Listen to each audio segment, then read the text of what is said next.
Experiences of a Yorkshire vet. Good afternoon. My name is Herriot. Mr. Herriot, surgery is from 6 till 7 o'clock. If you wanted to bring a dog, that would be your best time. While I was going to catch a train, I picked up a book of It Shouldn't Happen to a Vet. Totally new to me, and I read it on the train and immediately said to myself, this would make a very good television series. Bill Sellers met up with the author James Herriot, who agreed that his stories could be adapted for television on one strict condition.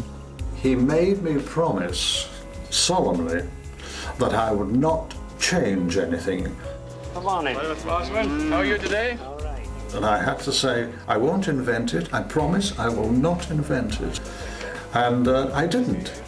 As the stories were inspired by real characters and events at a veterinary practice, the casting had to be perfect. A little bit more advance.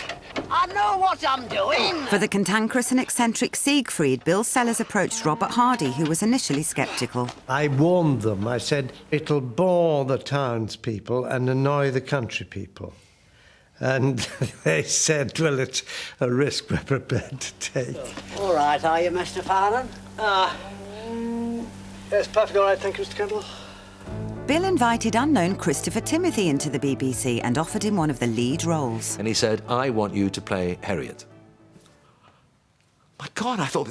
And he said, but the hierarchy want me to cast a name, so would you be interested in playing Tristan?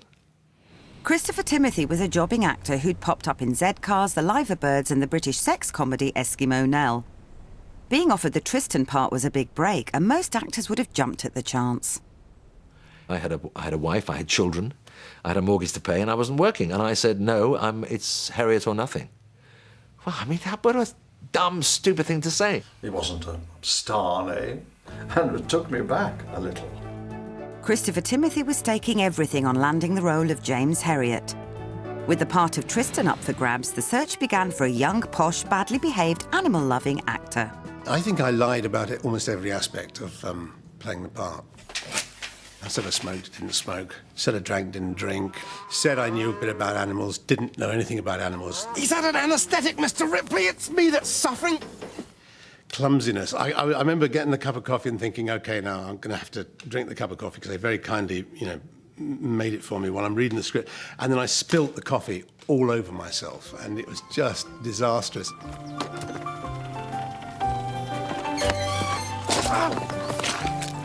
I think on reflection, actually, it was part of the reason I got the part, because all they had to do is look back and go, so what do you think about those 50 actors? How about the one who spilt coffee all over himself?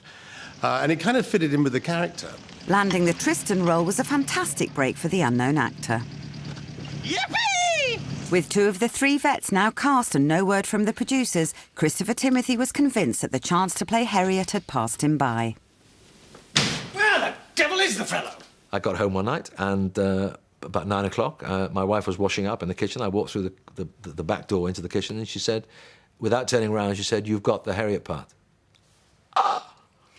I'm James Herriot. Never heard of you, lad.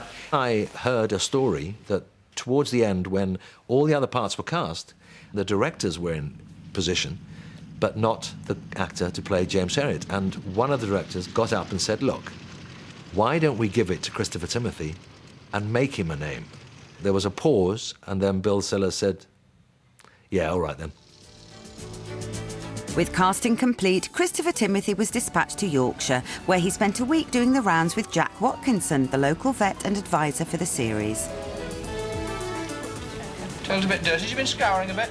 It was the best week of the entire series. I spent a week living in their home, going out on all his calls, sitting with him in the surgery. Mastitis. A bit of inflammation of the uterus, Yeah. And I stuck my hand up a cow's bum several times, and I watched births, and I watched operations, and I watched sad farmers crying because their cow had died. A wealth of things. That's brilliant. It's about ready for coming off. And I did seriously feel, with all humility, that when I turned up to start filming, I'm sort of equipped for this.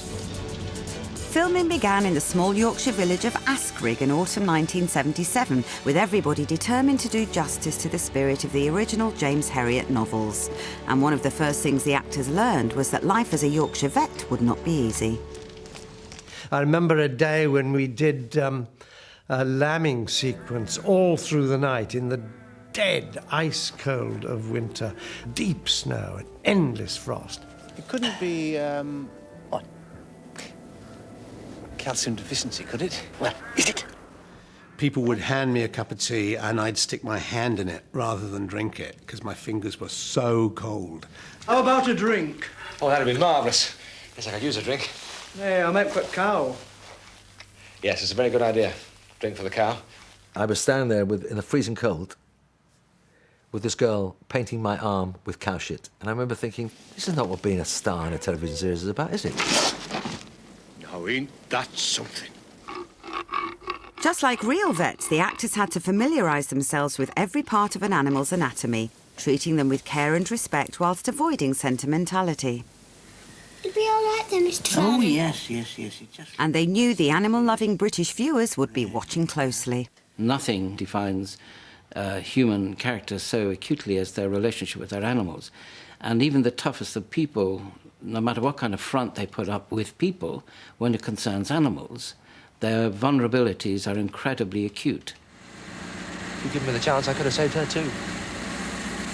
It's worth thinking about. One of the things that worries me about the screen is seeing sentimentality. I think the audience have to do that. I don't think you should do it. I think you offer them the facts and let them make of it what they will. And if there are moments in the story when James is overcome with emotion, then that's fine. But don't sentimentalise it, just do it and let the audience sentimentalise it or not as they see fit. Go on. But the actors also had to work with some unwilling co-stars. Good morning, Mr. Herriot. Mrs. Bond, good morning. It was Boris the cat, a famous character in the Herriot's books, a venomous, evil creature. You did say you'd worm him today, didn't you, Mr. Herriot? Oh, yes. Worm Boris. And The cat was meant to bite me. Well, the cat did bite me. I mean, but really bit me. Come on. There's a good... There, Boris. I cannot tell you how much it hurt. I mean, really. And I used the F word. And when they came to editing, it just happened that when I used the F word, the lady's head was in front of my mouth. Then Boris went berserk, crawled up onto her shoulder, crawled down her back. Oh, you are a naughty boy. And her back was lacerated. There you are. Boris, no. Boris, back inside. But like... and blood, and the scene looks great. Yes, of course. Have you got him?